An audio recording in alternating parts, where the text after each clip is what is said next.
Detergent powder और cake. पहले इस्तेमाल करें फिर विश्वास करें। दोस्तों, घड़ी डिटर्जेंट के इस टैगलाइन को तो आज हर कोई जानता है, लेकिन जब इस ब्रांड को शुरू किया गया था तब कंपनी के पास इतने पैसे भी नहीं थे कि वो अपना एडवर्टीजमेंट कर सके। इसीलिए दो भाइयों ने हिम्मत जुटाई और कभी पैदल तो कभी साइकिल से इसे घर घर जाकर बेचना शुरू किया। लेकिन जब घड़ी डिटर्जेंट मार्केट में आया तब इसे एक तरफ से निरमा से टक्कर मिल रही थी, तो वहीं दूसरी तरफ इसके सामने हिंदुस्तान यूनिलीवर जैसा बड़ा जायंट सर्फ और व्हील के साथ में खड़ा था। लेकिन फिर घड़ी ने ऐसा किया क्या कि ये आज इंडिया का one of the largest detergent brand बन गया। आखिर इस कंपनी ने कौन कौन से स्ट्रेटेजीज अपनाई और ये सफर कितना स्ट्रगल से भरा रहा, चलिए सब कुछ जानते हैं आज के इस वीडियो में। तो दोस्तों, अगर हम डिटर्जेंट की हिस्ट्री पर नजर डालें तो ग्लोबल लेवल पर इसकी शुरुआत वर्ल्ड वॉर 2 के टाइम पर ही हो गई थी, लेकिन तब यह इंडियंस की पहुंच से काफी दूर था। लेकिन फिर आजादी के 10 साल बाद यानी 1957 में स्वास्तिक ऑयल मिल्स नाम की एक कंपनी ने सिंथेटिक डिटर्जेंट बनाना शुरू किया और इस तरह से भारत में इसकी शुरुआत तो हो गई, लेकिन अब भी यह बहुत ही कम घरों में अपनी जगह बना पाया था। हालांकि 1959 में जब हिंदुस्तान यूनिलीवर ने इंडिया में अपना फेमस सर्फ एक्सेल लॉन्च किया तब इसे बहुत ही तेजी से एडवर्टाइज किया गया, जिसके चलते अब लोगों के बीच में डिटर्जेंट पाउडर काफी तेजी से पॉपुलर होने लगा। लेकिन हाँ, अभी तक इंडिया की ज्यादातर जनसंख्या गरीब थी, इसीलिए सर्फ एक्सेल सिर्फ इलाइट क्लास की ही फैमिली को टारगेट करता था, क्योंकि इसके डिटर्जेंट इतने एक्सपेंसिव थे कि इसे मिडिल या लोअर मिडिल क्लास अफोर्ड नहीं कर पाते थे। और फिर इसी प्रॉब्लम को ही समझते हुए गुजरात के करसन भाई पटेल ने निरमा डिटर्जेंट को लॉन्च किया था, जो कि कुछ ही डिकेड्स में इंडिया का सबसे ज्यादा बेचे जाने वाला डिटर्जेंट ब्रांड बन गया था। अब दोस्तों, निरमा की यह सक्सेस स्टोरी कानपुर के मुरलीधर और बिमल कुमार ज्ञानचंदानी नाम के दो भाइयों तक पहुंची और इससे वो काफी इंस्पायर हुए। उन्होंने सोचा कि क्यों ना अपने पिता के व्यापार को आगे बढ़ाया जाए, जो कि उस समय ग्लिसरीन से साबुन बनाने का काम किया करते थे। इसी सोच के ही साथ 1987 में कानपुर के शास्त्री नगर में रहने वाले इन दोनों भाइयों ने फजलगंज फायर स्टेशन के पास डिटर्जेंट की एक छोटी सी फैक्ट्री खोली, जिसे नाम दिया गया था श्री महादेव सोप इंडस्ट्री। और फिर इसी फैक्ट्री में ही बनाया गया सबसे पहला घड़ी डिटर्जेंट पाउडर। अब दोस्तों, फजलगंज की ये फैक्ट्री भले ही छोटी थी, पर इन भाइयों के अरमान काफी बड़े थे, इसीलिए वो पूरी मेहनत और जुनून के साथ काम में जुट गए।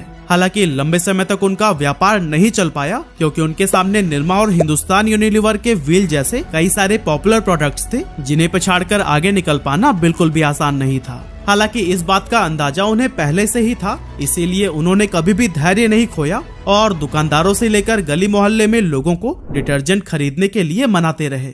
हालांकि जब काफी कोशिशों के बाद भी मुनाफा नहीं हो पा रहा था, तो वो समझ गए कि उन्हें कुछ ऐसा करना होगा जो बाकी की कंपनीज नहीं कर रही हैं। उस दौर में जहां ज्यादातर वॉशिंग पाउडर पीले या फिर नीले रंग के होते थे, इन्होंने सफेद रंग का वॉशिंग पाउडर बनाकर बाजार में उतारने का फैसला किया।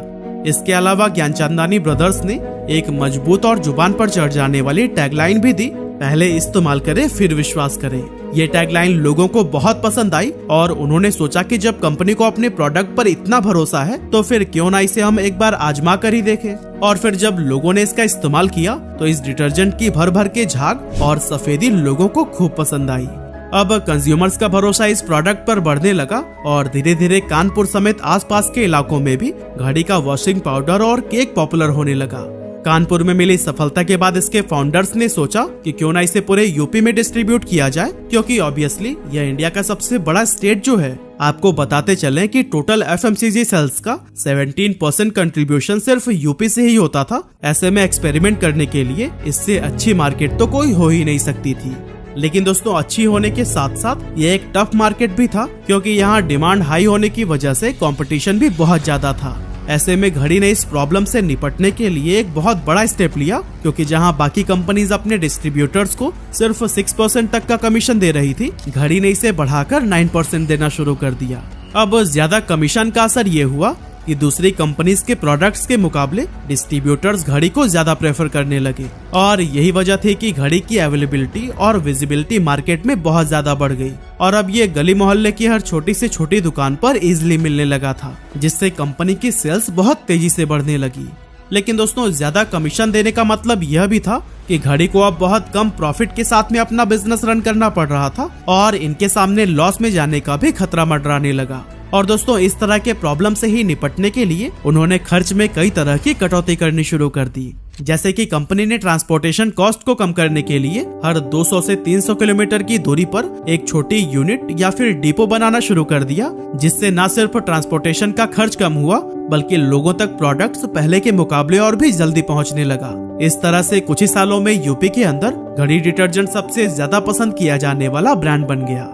और फिर इस कामयाबी ने कंपनी को आसपास के राज्यों में भी एंटर करने को मोटिवेट किया, जिसके बाद से बिहार, मध्य प्रदेश और ऐसे ही यूपी से सटे कई स्टेट में घड़ी को बेचना शुरू किया गया। अब दोस्तों, यूपी की वजह से मार्केट का पूरा आइडिया तो घड़ी डिटर्जेंट को लग ही गया था, इसीलिए धीरे धीरे दिल्ली और मुंबई जैसे बड़े शहरों में भी इसने पैर पसारने शुरू कर दिए। और फिर घड़ी ने 2002 तक 500 करोड़ रुपए की सेल्स को अचीव कर लिया था, जो कि कंपनी के लिए बहुत बड़ी कामयाबी थी। इसके बाद से कंपनी ने और भी कई सारे प्रोडक्ट्स को बनाना शुरू कर दिया और ये एफएमसीजी मार्केट में अपनी प्रेजेंस को स्ट्रॉन्ग बनाने में लग गए। ज्ञानचंदानी ने अपनी सभी प्रोडक्ट्स को एक दूसरे के साथ इंटीग्रेट करने के लिए साल 2005 में श्री महादेव सोप इंडस्ट्री का नाम बदलकर रोहित सर्फेक्टेंट्स प्राइवेट लिमिटेड यानी कि RSPL कर दिया, ताकि इनके ऑपरेशंस को आसान बनाया जा सके। इसी दौरान कम इनोवेशंस और बदलते मार्केट ट्रेंड की वजह से निरमा धीरे धीरे अपनी पोजीशन खोता जा रहा था, जिसका भरपूर फायदा घड़ी को मिलने लगा और फिर घड़ी निरमा के मार्केट शेयर को कैप्चर करता चला गया। साथ ही घड़ी ने कई सारे और सेक्टर्स में भी अपने प्रोडक्ट्स लॉन्च किए, जैसे कि साल 2010 में RSPL ने हरिद्वार में एक यूनिट की शुरुआत की, जहां से hair oil, shampoo, toothpaste, moisturiser, shaving cream और लिक्विड हैंड वॉश की तरह नए नए प्रोडक्ट्स को मार्केट में उतारा गया। इसके नेक्स्ट ईयर यानी 2011 में घड़ी, व्हील और निरमा जैसे कई सारे ब्रांड्स को पीछे करते हुए इंडियन डिटर्जेंट मार्केट का लार्जेस्ट प्लेयर बन गया। लेकिन ये सब हुआ कैसे? क्या सिर्फ डिस्ट्रीब्यूटर्स को ज्यादा कमीशन देकर और व्हाइट डिटर्जेंट बनाकर कोई कंपनी इतने कम समय में इतना ज्यादा सफल हो सकती है? जवाब है बिल्कुल नहीं, क्योंकि घड़ी ने ऐसी कई सारे स्ट्रैटेजीज अपनाई जिन्होंने इसकी कामयाबी में बहुत अहम रोल निभाए हैं। सबसे पहले तो इसने कंज्यूमर्स के माइंड को समझा, जैसे कि इसके कस्टमर्स में ज्यादातर फीमेल हाउसवाइफ्स थी, जो कि ज्यादा झाग को अच्छी क्वालिटी से जोड़कर देखती थी और खूब ढेर सारा फॉर्म पाने के लिए एक्स्ट्रा डिटर्जेंट का इस्तेमाल किया करती थी। ऐसे में घड़ी ने इस इंसाइट्स को समझा और खुद को ऐसे एडवर्टाइज करना शुरू किया कि उनके डिटर्जेंट से सबसे ज्यादा झाग मिलता है। साथ ही पहले इस्तेमाल करें फिर विश्वास करें, इस कॉन्फिडेंट क्लेम की वजह से कस्टमर्स इस नए प्रोडक्ट को ट्राई करने के लिए क्यूरियस होने लगे। लेकिन ये टैगलाइन दशकों पहले ही कानपुर के किसी गली मोहल्ले में दम तोड़ चुकी होती, अगर ज्ञानचंदानी अपने प्रोडक्ट्स के एडवर्टीजमेंट को प्रायोरिटी न देते। आज आप भले ही माधुरी दीक्षित और अमिताभ बच्चन जैसे बड़े बड़े सितारों को घड़ी का एडवर्टीजमेंट करते हुए देखते हैं, लेकिन शुरुआती दिनों में घड़ी खुद स्ट्रगल से गुजर रहा था और एक्सपेंसेस की कटौती करके सरवाइव करने की कोशिश में लगा हुआ था। ऐसे में बाकी ब्रांड्स की तरह वो ना तो किसी सुपरस्टार को ब्रांड एम्बेसडर बना सकता था और ना ही बहुत बड़े लेवल पर एड कैंपेन रन करने के लिए उसके पास पैसे मौजूद थे। लेकिन बिना किसी एडवर्टीजमेंट के लोगों को अपने प्रोडक्ट के बारे में अवेयर कैसे करें?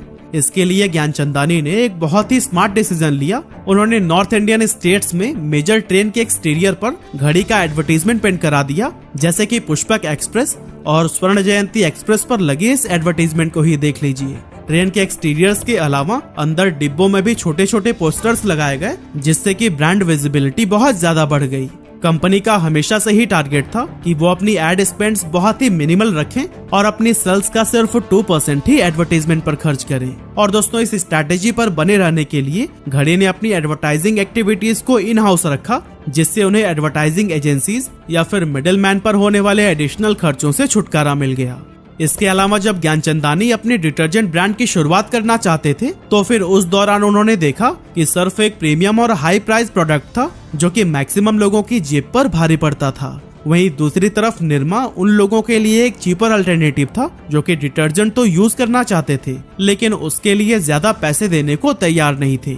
अब चूंकि सस्ता होने की वजह से काफी लोगों को यह लगने लगा था कि निरमा एक लो क्वालिटी प्रोडक्ट है। ऐसे में उन लोगों के लिए मार्केट में कोई ऑप्शन नहीं था जो कि निरमा से बेटर प्रोडक्ट तो चाहते थे, लेकिन साथ ही ये भी चाहते थे कि वो सर्फ के जितना एक्सपेंसिव ना हो। ऐसे में ज्ञानचंदानी ने इसी सेगमेंट में ही एंटर करने की सोची और अपने ब्रांड को निरमा से बेटर क्वालिटी अल्टरनेटिव के रूप में पोजीशन करना शुरू कर दिया।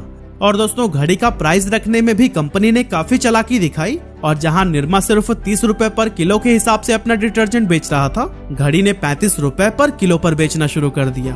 हालांकि ये एक रिस्की फैसला भी था, क्योंकि निरमा घड़ी का सबसे बड़ा कॉम्पिटिटर और मार्केट लीडर था, ऐसे में ज्यादा कीमत के साथ उसे बीट करना कंपनी के लिए एक बहुत बड़ा चैलेंज बन गया।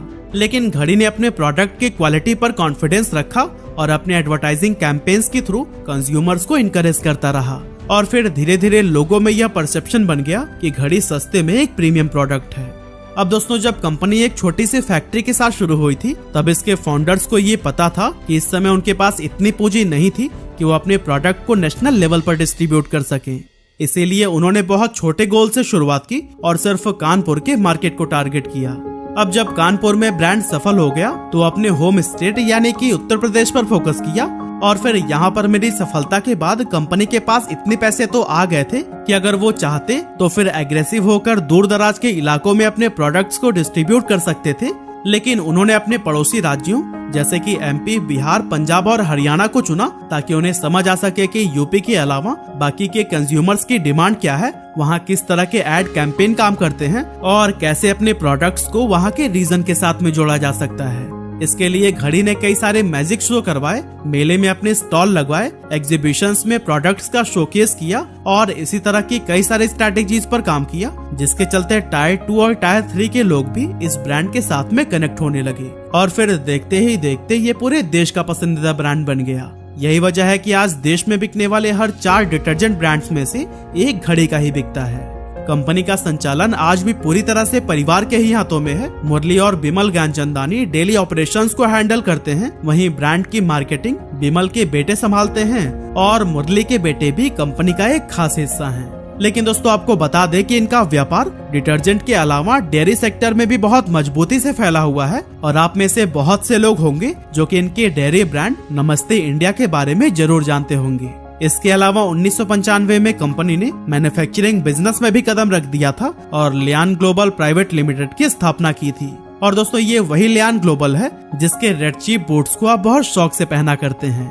अब अगर इस समय के परफॉर्मेंस को हम देखें तो घड़ी डिटर्जेंट अपने सेगमेंट में बहुत अच्छा कर रहा है, लेकिन इससे भी इनकार नहीं किया जा सकता कि इस सेगमेंट में कंपटीशन बहुत ज्यादा टफ है और घड़ी को सिर्फ सर्फ या एरियल जैसे बड़े प्लेयर्स से ही नहीं बल्कि निरमा, फेना, मिस्टर वाइट जैसे कई सारे रीजनल ब्रांड्स भी टक्कर दे रहे हैं। तो दोस्तों, जिस तरह से शुरुआत में निरमा घड़ी डिटर्जेंट के लिए प्रेरणा बना था, आज भी उसी को ही सामने रखते हुए निरमा की पास्ट मिस्टेक से घड़ी को सबक लेना चाहिए और अपनी ग्रोथ को सस्टेन करने के लिए कुछ स्ट्रैटेजिक स्टेप्स लेने चाहिए। जैसे कि घड़ी को अपनी R&D में ज्यादा से ज्यादा इन्वेस्ट करना चाहिए, नए प्रोडक्ट्स को डेवलप करने और एग्जिस्टिंग प्रोडक्ट को इम्प्रूव करने पर ध्यान देना चाहिए ताकि वो मार्केट में आगे बने रह सके। साथ ही घड़ी के लिए बदलती मार्केट डिमांड और कंज्यूमर प्रेफरेंस को समझना भी बहुत जरूरी है, वरना ये भी निरमा की तरह पीछे छूट सकता है। इसके अलावा एक चीज और है जिस पर घड़ी को जरूर काम करना चाहिए और वो है इसका डिस्ट्रीब्यूशन नेटवर्क। अब आप सोच रहे होंगे कि आखिर इसमें क्या खराबी आ गई। असल में घड़ी एक डिटर्जेंट ब्रांड है, ये बात नॉर्थ साइड के कुछ स्टेट के लोग ही जानते हैं, जबकि साउथर्न स्टेट इससे अभी भी पूरी तरह से अनजान है। ऐसे में घड़ी को अपनी लेगेसी कायम रखने के लिए चाहिए कि वो अपना पैन इंडिया प्रेजेंस एस्टेब्लिश करे ताकि उसे और भी बड़ा कंज्यूमर बेस मिल पाए। और दोस्तों, अगर घड़ी इन स्ट्रैटेजीज को अडॉप्ट करता है तो फिर वो अपनी करंट सक्सेस व लेगेसी को लंबे समय तक कायम रख सकता है।